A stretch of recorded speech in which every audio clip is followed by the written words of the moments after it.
C'est mon être entier par ta puissance.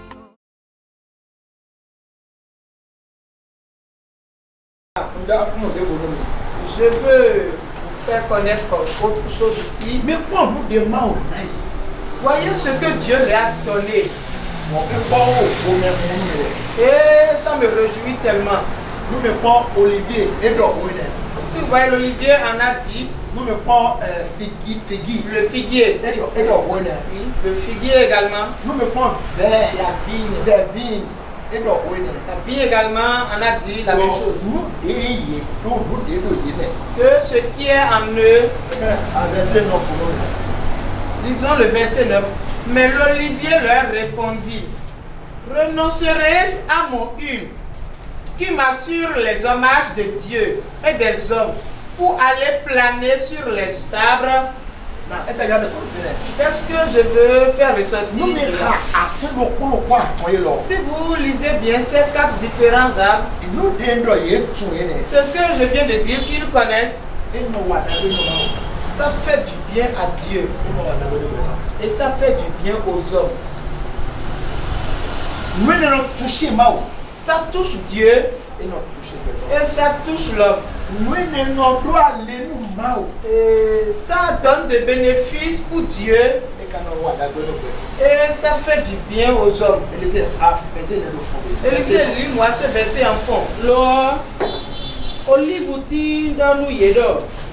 Milindo yenajo amie nona bo ma o ko gbeto ko binu pa odo. Ona. Dis-moi. Alléluia. Ouais, alléluia.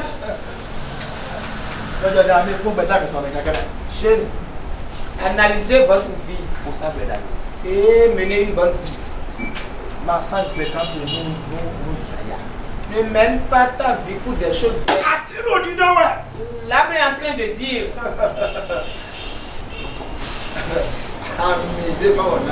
Lui que Dieu m'a donné.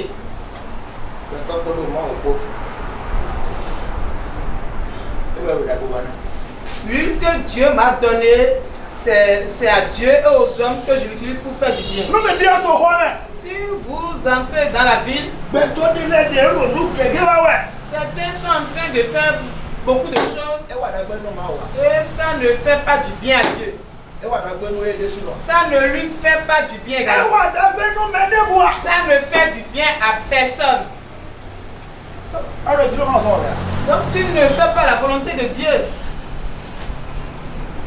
Ennemi qui est Tu es l'ennemi de Dieu. Ce que tu fais, ce que tu as, ce que tu possèdes, demande-toi.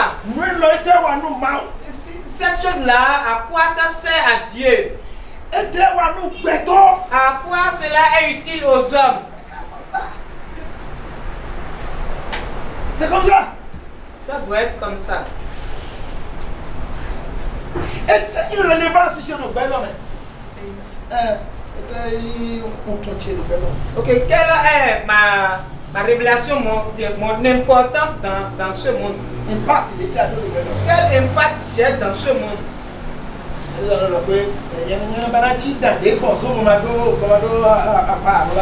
Certains disent que je ne veux pas être comme un serpent qui marche sur un rocher. Tu as des marques. Quelle marque as-tu? L'olivier a dit. Le deuxième arbre. Verset 11. Verset 11. Lord, Sigiti dans nous yedo. Milindo yenajo si sentivie nona odo. Bona do ya nu yende bodo ngo akosu mu ati de lewea. Verset 12.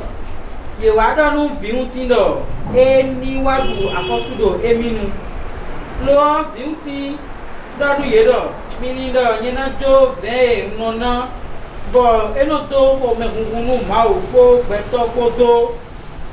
Bona do ya nu yende do ngo akosu. Mais forme il y a de soi. Vous voyez la vigne. Lui aussi dit la même chose.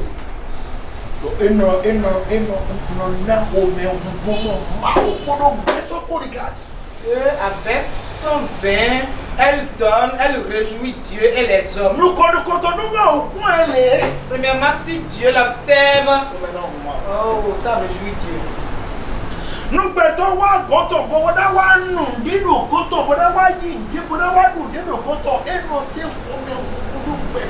Si les hommes s'approchent de lui pour prendre quelque chose chez lui, pour boire quelque chose chez lui, il met de la douceur, c'est-à-dire il réjouit celui-là. Tu dois prier. Et prier encore. Et prier. Certains sont dans ce monde. Ils réjouissent Dieu. Certains sont dans ce monde. Et les hommes ne veulent même pas qu'il meure. Même s'il meurt, ça dit leur souhait c'est qu'il soit encore ressuscité.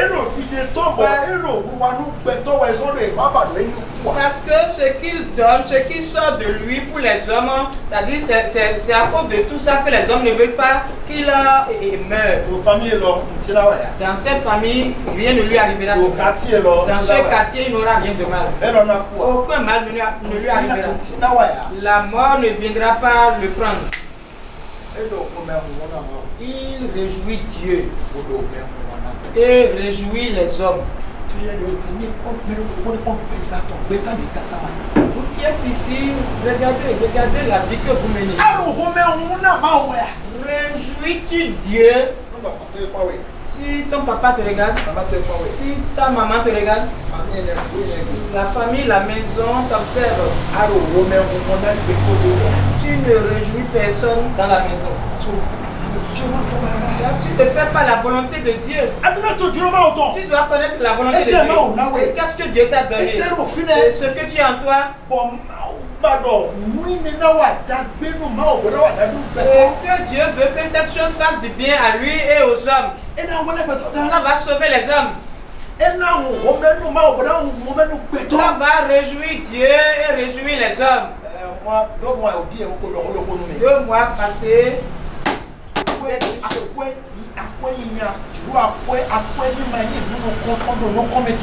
Que l'argent ne soit pas votre premier objectif.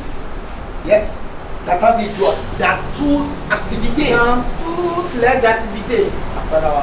L'argent viendra. Je te dis que l'argent viendra.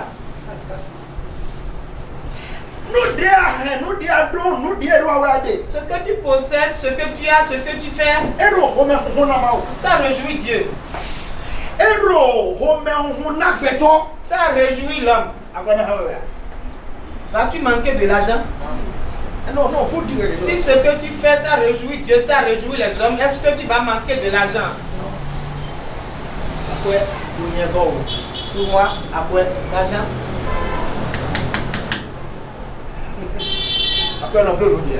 L'argent n'accomplit pas tout. C'est les petites bénédictions. Ce sont de petites bénédictions.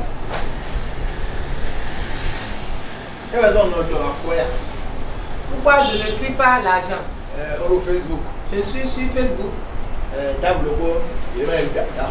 dame, une grande dame. Elle m'a écrit. Ah, toi missionnaire. Ah, missionnaire. Ça va? Missionnaire. Et il m'a demandé tel que je suis missionnaire. Mes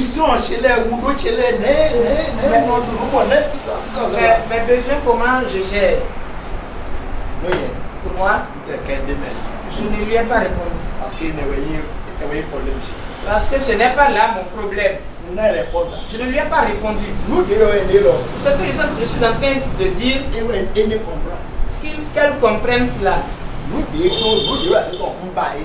Ce qu'elle a, ce qu'elle possède, ce n'est pas ça qui m'intéresse. Je suis bien. Je suis bon. Et ça réjouit Dieu. Et je mets dans le cœur des hommes ce qui va les réjouir également. Je suis comme ça maintenant. Alléluia. Amen. Tu es ici, Yorvia. Mais pour étant, nous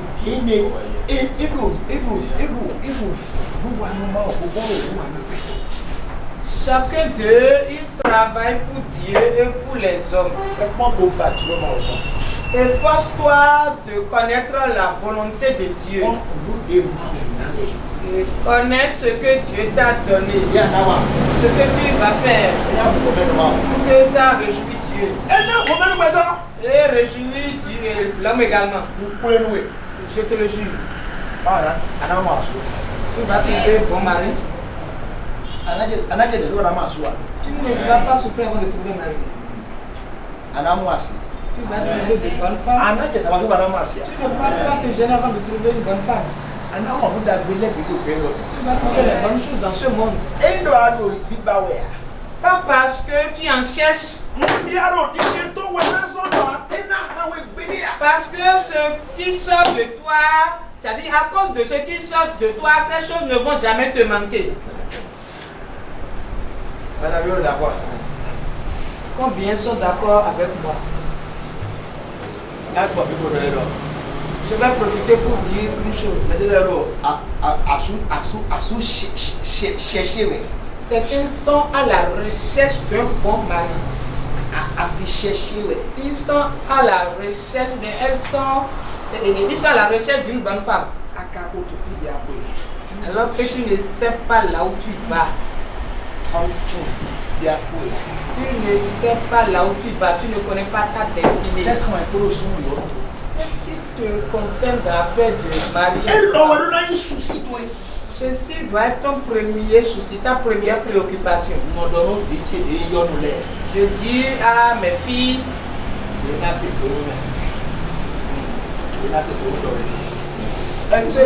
et mes filles qui sont studieuses, mes filles qui sont disciplinées, cet homme qui est venu te courtiser, demande-lui ce qu'il fait. Et qui a fait qu'il a besoin de femmes. S'il commence par gratter la tête, dis-lui que c'est bon déjà. Mais la personne ne sait même pas là où il va. Il va s'amuser avec ta vie. Si un homme s'approche, demande-toi, tu veux femme? Que fais-tu? Vas-tu? Qu'as-tu gardé? Qu'a-t-il dans ta tête, dans tes pensées? Qu'est-ce qui est ton objectif? C'est quoi ton objectif? S'il commence déjà par gratter la tête, remercie-le. À la prochaine. Merci beaucoup, à la prochaine. Et la prochaine, qui va devant Dieu et qu'il connaisse ce que Dieu veut faire avec sa vie et qu'il ne s'amuse pas avec ta vie. Toi-même, comme tu ne connais rien, tu ne sais pas là où tu vas, tu ne sais pas ce que Dieu t'a donné. Tu fais l'effort, tu le suis bêtement. On va te garder dans un coin. Et après, tu peux commencer par vendre galettes 25 francs. Là, on connaît la volonté de Dieu. Ce qu'il a gardé. Et ça réjouit Dieu. Et ça réjouit également.